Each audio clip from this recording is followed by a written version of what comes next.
Hello, friends. We're back again. Welcome to Fightful. It's August 7th, 2025. I am at Joel Pearl, thejoelpearl.com on Blue Sky. It's time for your TNA Impact post show. Yes, I'm solo tonight. It's just me. Just me. Yes, indeed. Because Cresta is, taking a week off. That's okay. Programming notes for everybody. Next week, I'm traveling, so there won't be a show. There might be. There might be a show if someone decides that they want to take my spot for the night. So it's a possibility that there's a show, but there will not be an Emergence post show because, well, I'm going to be attending a show in Ottawa, Canada. That's very important to me. It's C4. They put on a Fighting Back. It is a cancer research benefit wrestling show that happens every year. This year, I'm very happy to be attending in person and covering the event, not just for Fightful, but also just as someone who has had cancer affect my family and my life. So I wanted to be there and support and be with that crew for that particular show. So there won't be a TNA Emergence post show from us, but Cresta and I will probably watch the show, talk about it a little bit on the impact that precedes Emergence. So we'll see how that goes. But for now, folks, if you haven't already, you can go ahead, leave a thumbs up on the video, subscribe to our channel here at Fightful. We're over 200,000 subscribers strong. How nuts is that? I remember when we were celebrating 100,000. Look at this. Look at this now. Huh? If I had some hot sauce to put on a chicken wing, I'd look at y'all and say, never would have thought it'd be us. But here we are, 200,000 strong. Keep going, friends. Go ahead, subscribe to the channel. And you can also donate a super chat. Any amount, get your question or statement read on the air. You can go to humperchats.com. Same situation. You give a little bit more, we get a little bit more. That's how it works. We appreciate everyone who jumps in, gets in the comments, whether you do it for free or whether you do it with your money. We always appreciate y'all. They're doing it again is TNA. They got Access running the show at 9 o'clock. That's because at one point, Carlos Silva just flat out said in an interview, Access doesn't really want wrestling. He didn't say it exactly like that, but they certainly made it feel that way. So as a result, they want you back on TNA Plus. They're not showing the shows on YouTube. Instead, they're going to put you, if you have Access and you want to watch it there, you'll watch Impact then at 9 o'clock. Instead, you can get it on Rogers Sportsnet in Canada if you use nordvpn.com/Fightful. There's your plug. I did it. Are you happy? I did it. All right, let's talk about this show. We're a few days away from Emergence. Next week is the show on the Friday. This show had a good amount of stuff going on with it. I thought this wasn't a bad episode of Impact. It started off with me thinking, oh boy, it's going to be a while until we get to the first match.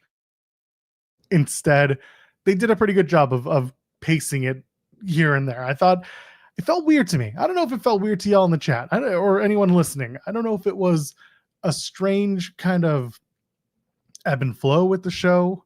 It felt like maybe more matches were loaded to the back end.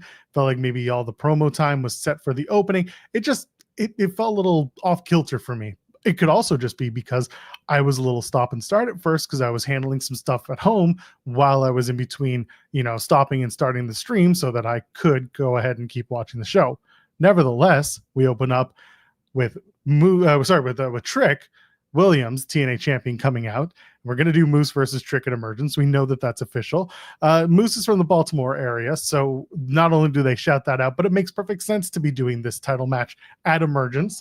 Again, I go back to, you could have just put the title on Santana at Slammiversary, had the moment, and had Santana go up against literally anyone. He could have done a Trick rematch at this particular show. Regardless, we got to put more heat on Trick, even though there's barely any heat on Trick. I'm trying to make the best out of the situation that we've been handed.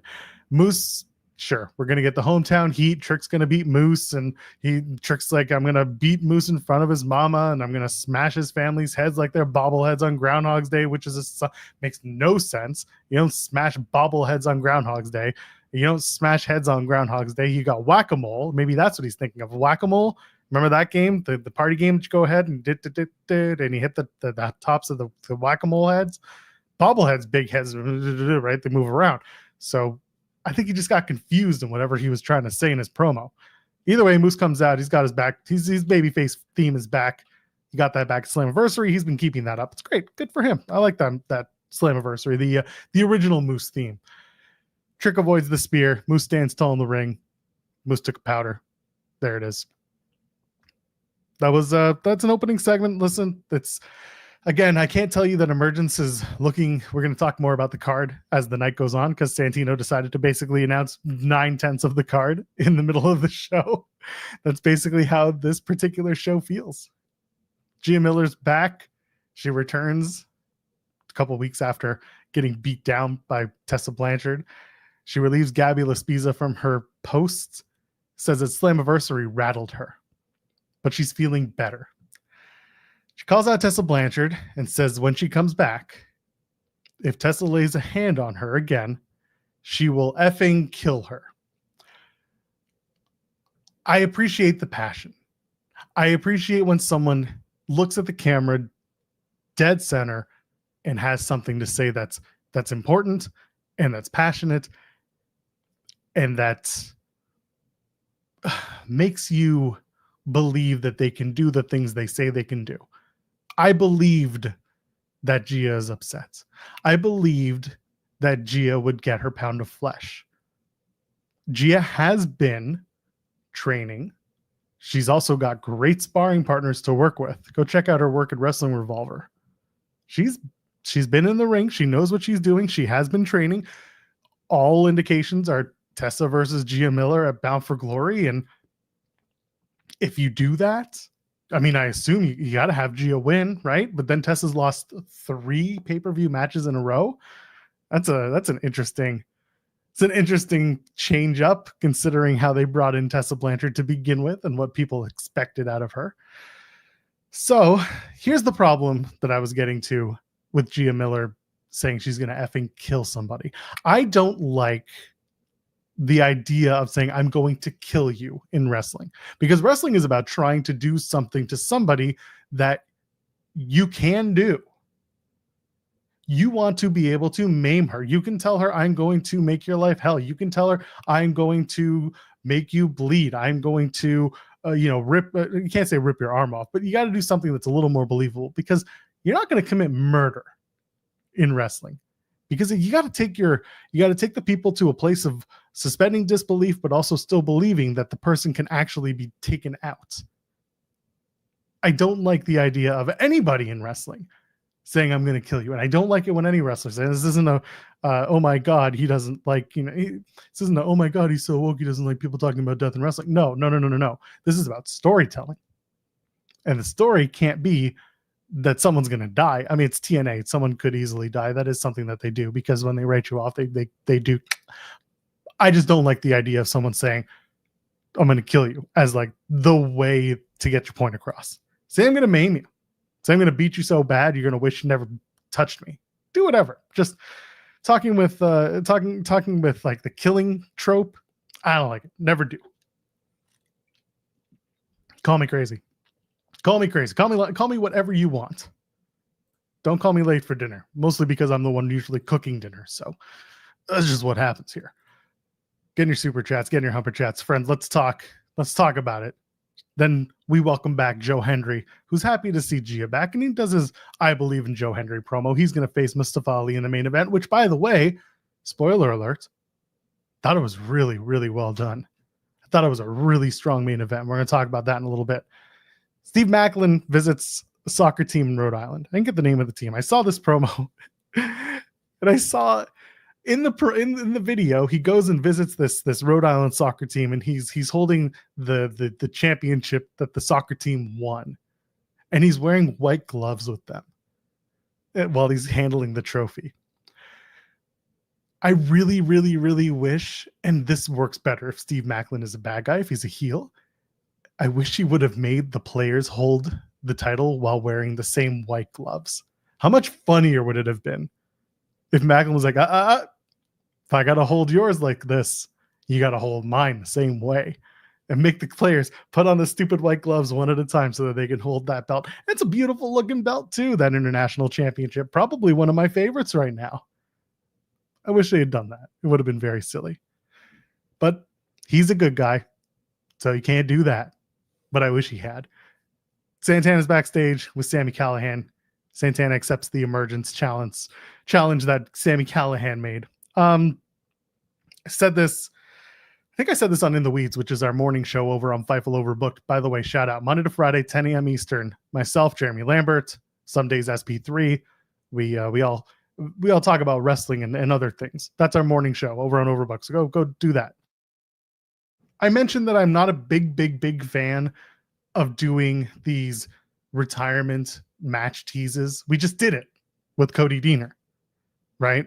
And what did that get to? What did that get us? That got us Hometown Man. Y'all know how I feel about Hometown Man, and that's something else that we're just stuck with in TNA world right now. So now we're going to get Santana and Sami Callihan, and Sami Callihan's teasing the idea that if he doesn't win or put on a good enough showing, this could be it. And Santana saying, like, I'll take a step back from going after the TNA championship so that I can give you this match that, you know, might make you retire. It's like, what? Why are you, like, for what? Because you want to respect Sami Callihan? I get it. Sammy's been around a long time in TNA. He is respected. He is a veteran. But it feels weird that it's like we're doing the Santana route when Sammy's like, I might retire after this if I don't win. What does it mean if Callihan wins?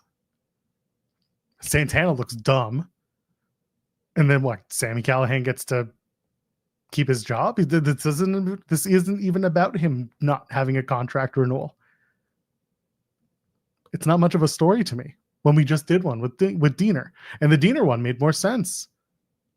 It felt like all the pushback on Deaner, or like the nice things that people had to say about Deaner, actually, not the bad things. It was more the idea that, like, Deaner was at a crossroads in his career.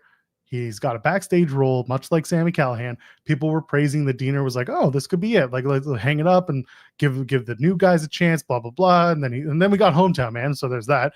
But then it feels like someone said, well, we did it with Deaner and it went pretty well. So let's do it with Sami Callihan. Let's try that. So we're doing it. And Santana, for some reason, is going to have the Callihan match. And then they're probably just going to do Northern Armory and Sami Callihan and Santana at the next show. We're on an episode of Impact. So Northern Armory walk in, all three of them. And EY says, you know, Santana, you're a failed TNA hero, and you failed your TNA family, and then you failed your real family. That's the pinnacle of that whole exchange. And get Santana's gall because you insult his family, you insult him. And EY was talking about, you know, running TNA when Santana was in high school. And it's like, yeah, EY's been around. Eric Young's been in TNA since the inception. Took a few years off here and there, but you know, Eric Young is an institution in TNA. I'll respect the hell out of that. I'm curious what we're doing. Again, this all comes down to everything is about Callihan without being about Sami Callihan. We're going to get to EY and Santana. That's fine. I'm a big fan of doing that match. It's just Sami Callihan is somewhere in the middle of this. Maybe Santana, I don't know, beats Callihan, and Callihan and Hometown Man can have a match. The winner gets to keep their job. Who knows? It's strange. International Championship time.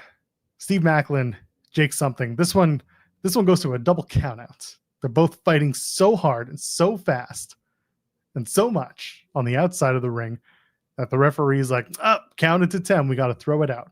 Kazarian's on commentary, and he's got papers signed by Carlos Silva that allow him to be there. Why is Carlos Silva allowing Frankie Kazarian to be at ringside after he basically aligned himself with Trick Williams and helped Trick retain the title at Slammiversary? Commentary 2 weeks ago had Kazarian removed. Maybe it was 1 week ago. Regardless, most recently had him removed. And then Carlos Silva and Frankie Kazarian had a little back and forth on Twitter about come to my office. And that's okay, sure. But also, why is Carlos Silva allowing this to continue where Frankie Kazarian can go out and be on commentary when maybe you should be giving Frankie Kazarian a match where Frankie Kazarian could be trying to, I don't know, get himself into a title picture, whether that's the TNA World Championship or if it's the International Championship, because that seems like where he's setting his eyes for now. So why is Carlos Silva allowing the guy who is so pro TNA while still helping the NXT guy that Carlos Silva is supposed to be angry that the NXT guy is the champion, but he also can't help but smile when he hands him the championship at the pay-per-view? Again, it felt very strange. It just wasn't well thought out. And like I see chat saying like Frankie won't shut up and it's likely a suitable option. Like, yeah, that's a cute way of putting it, but like commentary wasn't going there. Nobody was explaining it that way. Kazarian he's a self-aggrandizing prick. We get that. He's full of himself. But there's no reason for him to be out there and to say that the boss said it's okay. Because the boss should be extra pissed off at Kazarian. The boss should be putting him in unsavory positions of wrestling. He should have to wrestle Moose or wrestle, I don't know, Edward Edwards. I don't care. Kazarian should be going after the baby faces or facing the baby faces and maybe getting beats. Work his way up the ladder if you were. Regardless, 2 tours of Afghanistan while you were doing tours of Delaware was a great line from Tom Hannafin. Shout out to Hannafin and Raywalt. Sports Illustrated did. Our pal John Alba announced that those guys got extensions. They deserve it. Probably one of the best commentary teams out there. Tom Hannafin and Matthew Raywalt. They're so good together. They're so smooth. I'm glad that they're sticking around TNA and they got that extension. They deserve it. Meanwhile, Maclin and Jake Something, they beat each other up. They go to a countout. Security breaks them up. You can tell the fight story over and over again, and that's not too bad. It's not too bad. After this one, though, no more of this. You did it with Mance Warner, with Something, and Maclin. Let's chill out on the let them fight story. We can let them relax on this one. Speaking of letting them relax, Steph DeLander and Mance Warner. I'll take a drink just for a sec so you can catch your breath on this one. For those asking, Cresta did not quit. She had another thing going on tonight. So I'm here. It's just me, baby. It's just me, Oos. Solo Jolo, I guess. That sounds wrong because people might think I said something else that's not the word. Anyway, Steph DeLander, they're going to go meet with Santino Marella. But Santino's not there. But they were supposed to be. That was a scheduled time. So they opened the door. Santino's not there. So they're like, oh, okay, let's go have sex in here. That's the insinuation because later on, Santino and Ariana Grace walk in and they catch them. They catch him fucking. Santino sends grown woman Ariana Grace, his daughter, away. But then he checks on them again. He like opens the door. And I get it. Y'all, like he probably thinks, oh my God, it's so funny. Let me look again. It's like, but why are you checking on this? You know they're in there. Why do you want to watch something that you're not like? So Santino, so now in canon, Santino is a pervert who likes to watch. People are saying it's funny. Sure. I mean, listen, for some it's funny. For me, it's just like, why? Why does he need to look inside? Like Santino loves to do this physical comedy. He likes to do the make up the new, but it's all in service of getting himself over. This isn't about rubbernecking. I'm not going to go back and watch two people out. Like, okay, story time. You guys want some stories? Here we go. I was an RA. An RA was like a res don, okay, in university, in my 3rd year of university. Now, at the end of the semester, we had to go with a partner, with someone like we want, not like a romantic partner, go with somebody that we worked with, 2 by 2, checking the floors for people who had to leave by a specific time. The end of the year, the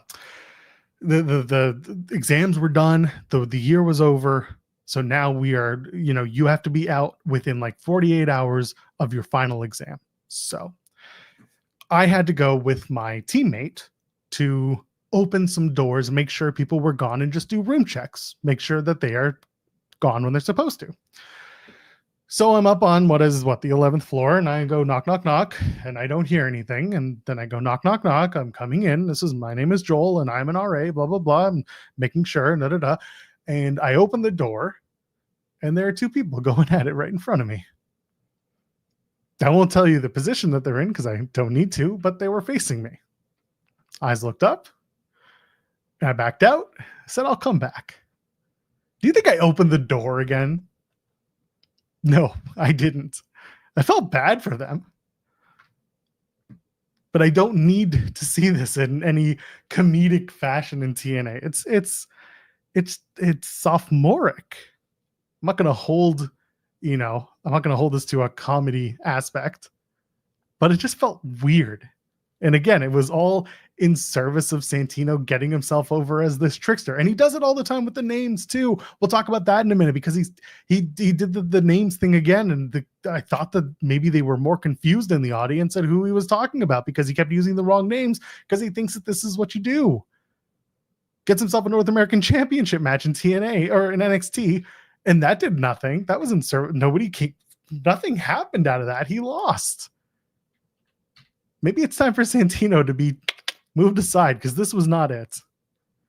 This wasn't it. Listen, if you thought it was funny, that's great, cool. But for me, it's like, what was the point of this other than sophomore humor? And Santino gets over, and he was supposed to be, you want to talk canon, you want to talk story. He was supposed to be there. He was late for whatever meeting was supposed to happen. Because again, Steph said he was supposed to see me. We're supposed to be here.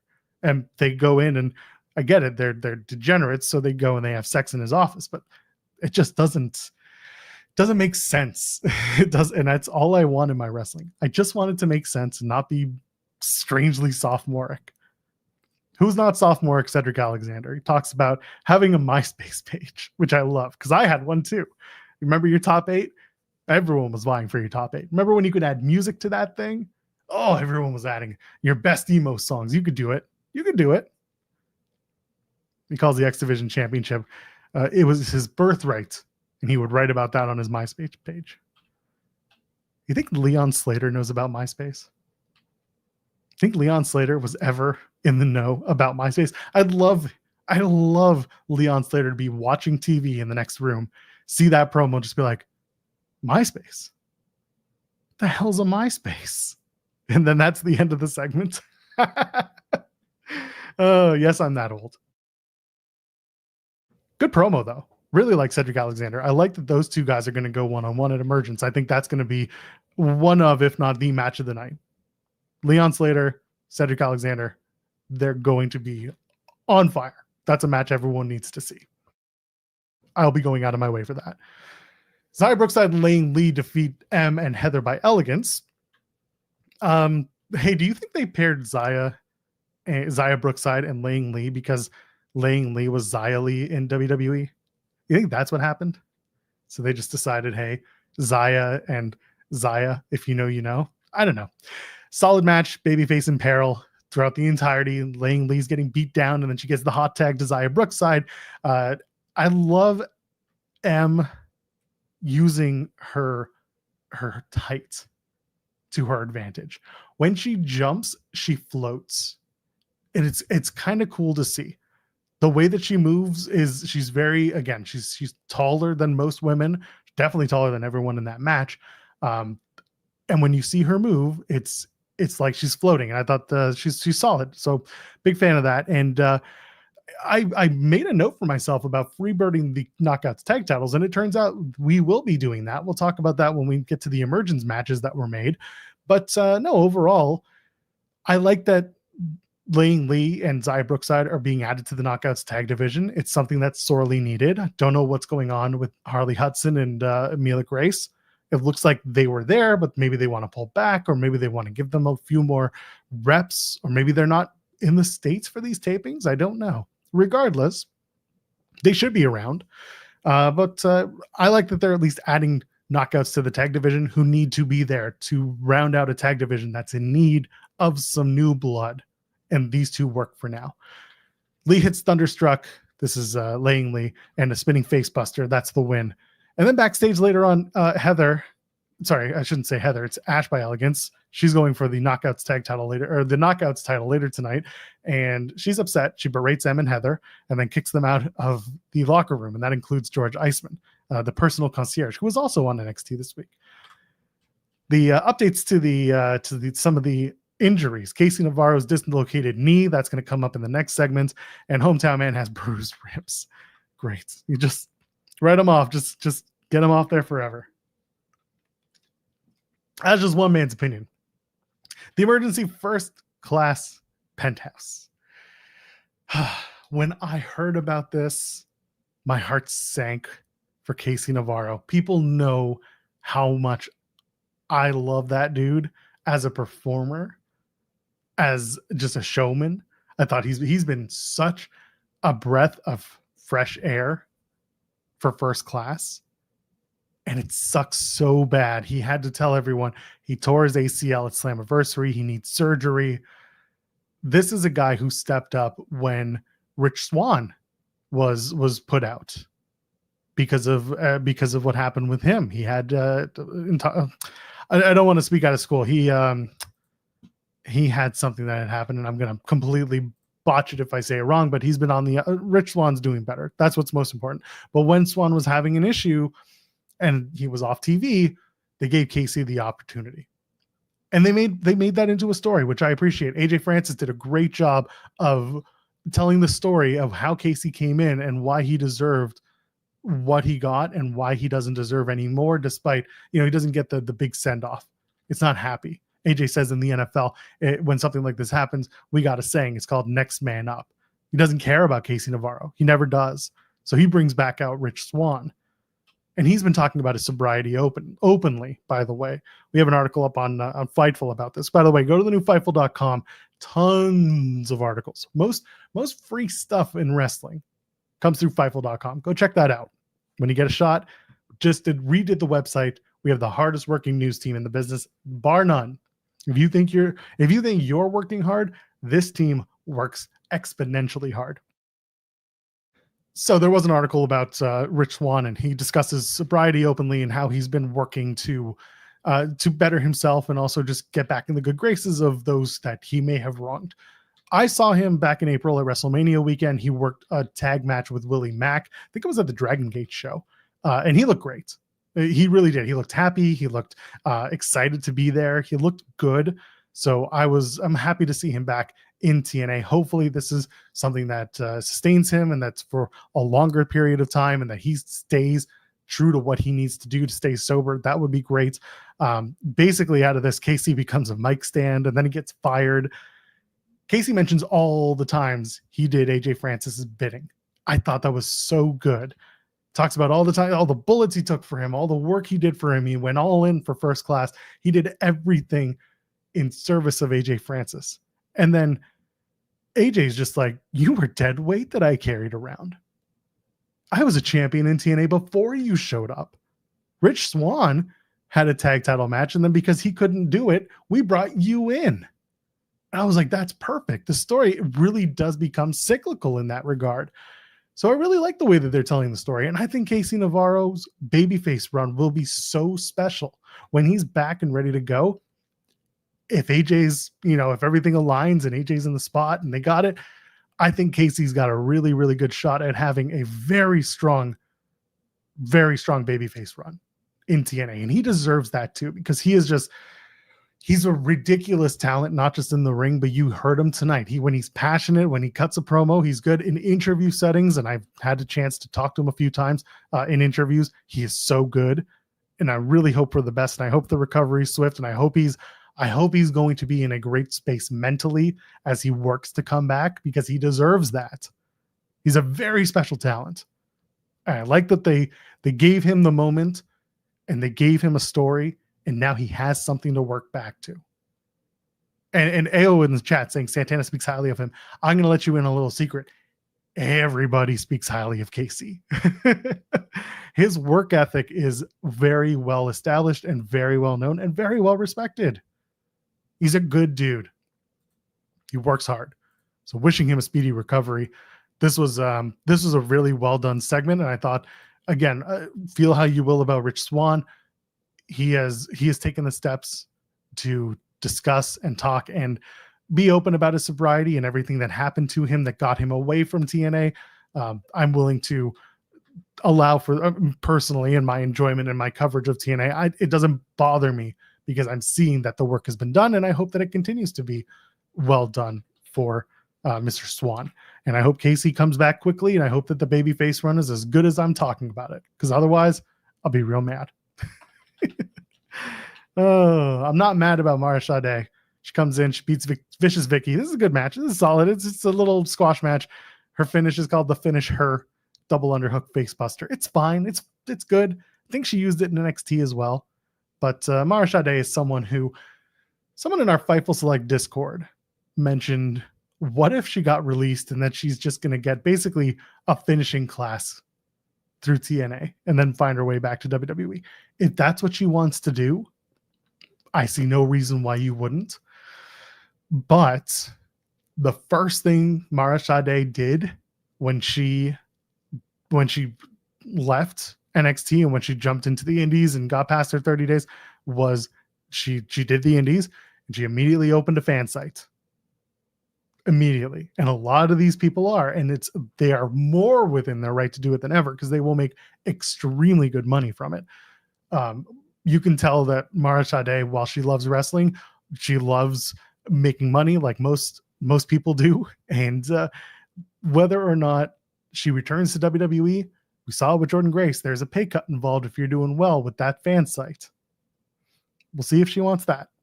There's good money in those fan sites if you know how to do them right. And there are a lot of people out there who do them right. But if you go to a place like WWE, you can't necessarily have those sites anymore. So we'll see what she wants to do. Is it about wrestling or is it about the other sides of it? Is it a pay cut?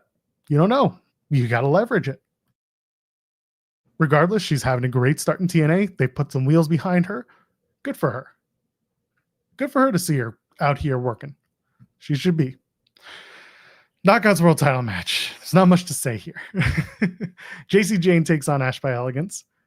The funniest parts about this: George Iceman, the personal concierge, takes the mic from Mackenzie Mitchell and says, "I'll take it from here," and says, "You should be on the streets with that outfit." She's wearing a pantsuit. She's wearing a damn pantsuit with a chain. And then Mac just turns around and says, "What does that even mean?" Like she's mouthing the words. What does that even mean?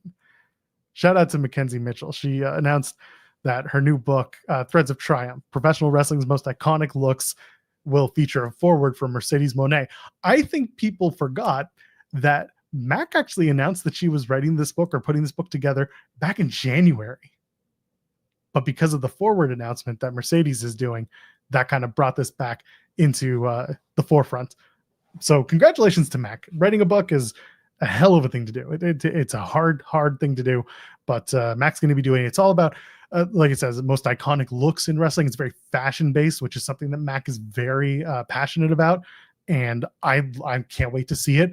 Once upon a time, over on our Fightful Overbook channel, myself and our pal Cher Delaware, we would do a show called Strong Style, where we talk about the looks and the gear in WWE for both the men and the women. And we would put over, it's not just WWE and all of wrestling for that matter, we put over the men and women who have some of the most amazing gear and entrances in wrestling. And so this is kind of one of those books. So good for her. This is a really cool avenue to take. And not many people write about the gear that these people are wearing over the years. So I'm looking forward to seeing this book.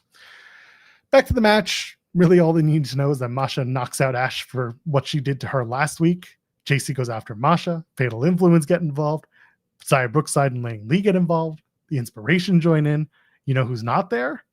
The Elegance is. They are nowhere to be found. Well, that comes into play a little later. We'll get to it, along with my freebirding conversation. The Hardys are backstage. They've got their fourth rope tag titles as well, and the TNA tag titles. The Hardys say Santino's announcement is their first tag title match at Emergence. Then they talk about defending history, building something bigger than TNA. It's a tag team history that'll be immortalized. And again, they were at SummerSlam along with the Dudleys, and they're putting over this match that they're going to do at Bound for Glory. And I can't. I'm curious, but I'm not happily curious. Remember the conversation we had about rubbernecking earlier and car crashes? This isn't one that I care about. This is a match that I don't necessarily need to see Team 3D and the Hardys at Bound for Glory. A big nostalgia push isn't really what gets me invested in wrestling. I get it. Some people are into it. For me, it's not. I just hope that the Hardys have a bunch of really fantastic matches going into it, because if they're going to be the tag champions going into this, sure. Chat saying, the hope is that they're not defending the tag titles in October at Bound for Glory. I agree. I do agree. I hope anybody. I mean, maybe you bring back the Nemeths and they win it in time. The Nemeths seem to be the team that take the titles from the Hardys when the Hardys have something else to do. Give them, you know what? Because they talked about a tag team history that is immortalized, maybe you make some TNA tag team immortal title that hangs above the ring for whatever this tag team title match is, or whatever this match is between the Hardys and the Dudleys, the Team 3D. Maybe that's what it is, an Immortals tag team title that only gets used once and is just for this match, and then we never talk about it again. But meanwhile, the actual tag team championships, you put them back on the Hardys. I'm sorry, you put them back on the Nemeths, not the Hardys. The Nemeths seem to be the ones that take it from the Hardys. You could just do that. It's strange. They got rid of them before they went to Canada because Jeff couldn't cross the border. This time it could just be they're going to take them off because they don't want to put the tag titles on the line for the match against Team 3D at their biggest show of the year. Do it with literally anybody. But regardless, they've got a tag team match at Emergence, and out comes Santino Marella afterwards, and he talks about those matches. So first of all, he announced the International Championship match. Maclin and something in a no DQ, no countout match. Very much looking forward to that. If you want a match where someone bleeds, that's the one. Maclin is going to take the International Championship, and the only thing international about it is how he gets from this side of his forehead to this side of his forehead with the blade that makes him bleed. Because God knows we want him to be defending this title all over the world, but he's not. I mean, not publicly. Some in DC is, but it's not like he's not showing up in AAA where he could. He could. Part of a WWE ecosystem, you could do it. He's not showing up in WWE. He's not showing up on NXT. He's not showing up, Rev Pro. And the Rev Pro kind of works with AEW, but regardless, you know what I'm trying to say. It's an international championship. Let the international part shine. But no DQ, no count out. I'm all about it. Santana takes on Sami Callihan. We've talked about it. This is what I was going to talk about with Santino. He comes out and he announces these matches, and he's using the cutesy, bad names, the fake names that he gives to all these people. And he calls Sami Callihan Sami Calhoun, and people, there's just no reaction. And I don't know if that's because the crowd's confused or they just don't care. And that's kind of the problem with the Santino. Everybody gets a funny nickname, Calhoun, and it's like, all right, sure. The Knockouts Championship tag title, the Knockouts tag title match is Fatal Influence, The Inspiration, Xia Li and not Xia Li, Ying Li and Xia Brookside. I'm telling you, they did it to mess with people who have to say both names. They're going to take on them and the Elegance, but it's going to be M by Elegance and Heather by Elegance, because you can probably expect a triple threat for the Knockouts Championship at Emergence. Can assume, given the fact that Masha, Ash, and Jacy have all been in each other's business, that you can do a triple threat at the show. They'll probably announce it next week. Or they've already announced it on socials. I don't know. But regardless, they are not featured forefront of the banner when they announce the show. Instead, you've got M and Heather in the forefront. And if the match is for the Knockouts tag titles, then it looks like we're going to freebird the Knockouts tag titles, which I don't mind. I'm fine with it. We've been talking about it for weeks. It felt inevitable. And you can eventually have the Elegances break off from Ash, or just have some sort of dissension with the team when somebody screws up and loses the tag titles like they might at Emergence, because it feels like every other match, this is, again, remember, TNA does this. Every single special, every single time, one title changes hands. This is the one that's most likely. And you got a four-way. So you can probably figure out that someone's going to take those titles from the Elegances, and it's going to piss off Ash by Elegance. So there's that. Then Santino calls out the Nemeths, says the Nemeths are not facing the Hardys. They do not get their contractual rematch clause. Do not pass go. Do not collect $200. They're suspended. Specifically, Nick Nemeth. Nick Nemeth is upset. He says, it's contractually obligated. I deserve it. This is my title. This is my time. Give me my tag team title match. And Santino's like, no, but you know what? Ryan Nemeth is just like, I'm going to sue you. I'm going to sue everyone, because that's the joke. Ryan Nemeth sues people. But My Big Brother and Ryan Nemeth sues people. They're doing Ryan Nemeth versus Hometown Man. Sure, why not? I hope Ryan Nemeth wins a match. That's all I'm caring about in this case. I hope Ryan Nemeth wins, and that's it. They announced the Joe Hendry Charlie Dempsey match on Tuesday. Sure. That's a match that's happening. All right. They're also doing Dark State versus everyone who's going after an NXT or TNA World Championship. The world title match for the tag title match is going to be Hardys and Rascals at Emergence. And then they got Moose and Trick for the TNA World title, Leon Slater and Cedric Alexander for the X Division Championship. Sure. Okay. Main event time. So when I read the results for this match, I knew Ali was winning. What I was also told was that the match was very good and that the match was very much a Mustafa Ali special. It's not a knock on Joe Hendry, and I know people know how I feel about Joe from time to time, but this really did feel like a Mustafa Ali type of put together match. Someone says in the chat, it's a pay-per-view main event. It was a very solid PLE type of match. It was good. It's all Hendry starting for the match. This match was mostly Hendry. It was mostly babyface fire, which like is a weird layout, but Ali's so good at selling that it just doesn't matter. You can make Ali look like this chicken bleep heel, and it's good stuff. Hendry turns a tornado DDT attempt into a lifting suplex, which was really good. He's all over Ali throughout the entirety of the match. Anything that Ali does, Hendry can overpower him. That's one thing about Hendry, is that he's very strong and he's very good at lifting heavy things and creating movement out of that. And I think that's to his advantage, especially because he's deceptively big. Hendry hits the standing ovation. Tasha Steelz pulls out the referee, knocks her out. Great hands hit the favor on Hendry. They set up Ali for the 450. Hendry fights it off, and then he takes out the great hands. He hits the AA. Does Joe Hendry on Mustafa Ali. Oh, buddy, keep manifesting that John Cena match. I don't think Joe Hendry's getting the John Cena match. If they do, he's going to throw it out on a random episode, and here we are. I don't expect it, but I know Joe Hendry wants it, so he does the AA, loves John Cena. New referee comes out, Frank Gastineau, and he counts the near fall. Tasha Steelz grabs Hendry, distracts the referee. Big Bill Collier, who's now known as Agent Zero, hits a big boot on Joe Hendry, tosses him back in the ring, and a 450 from Ali gets the win in a match that was solid. It was a very, very good match. I wouldn't call it pay-per-view main event, but PLE for sure. One of the plus events. Thought it was very good. Thought it was better than it had than it should have been. It did better than it had any business being. But on a show that otherwise was full of, no contests. You had 2 title matches, and both of them were non-contest, just so we can get to the PLE, to the special. I'm still a big fan of having Ali win that title eventually. I think him and Santana is going to be a moneymaker.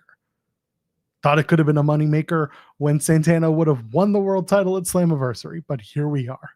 It's not what we're getting.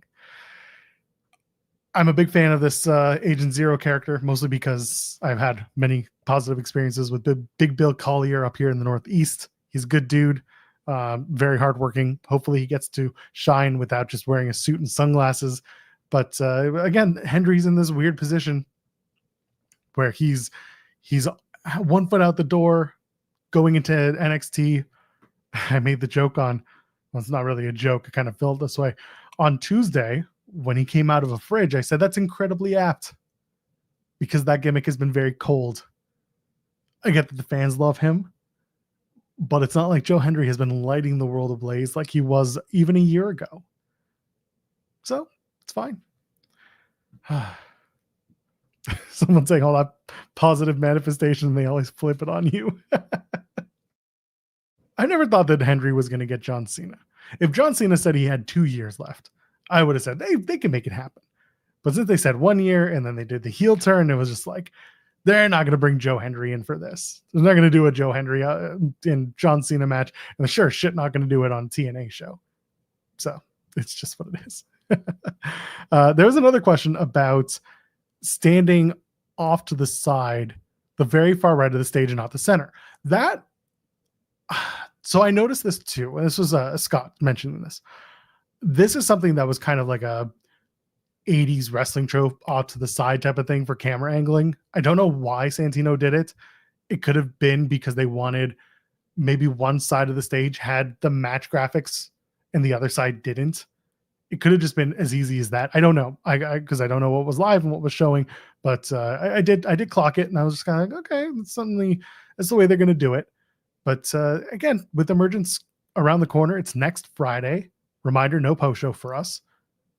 It's looking like it's going to be fine, but it's not looking like, again, coming out of Slammiversary, it feels like they're spinning their wheels to get to Bound for Glory so that they can get to the eventual who takes the Knockouts title back and who, Santana wins the world title. And I'll tell you this much, if you get to Bound for Glory and you don't do the world title switch there, you're doing the Joe Hendry thing again.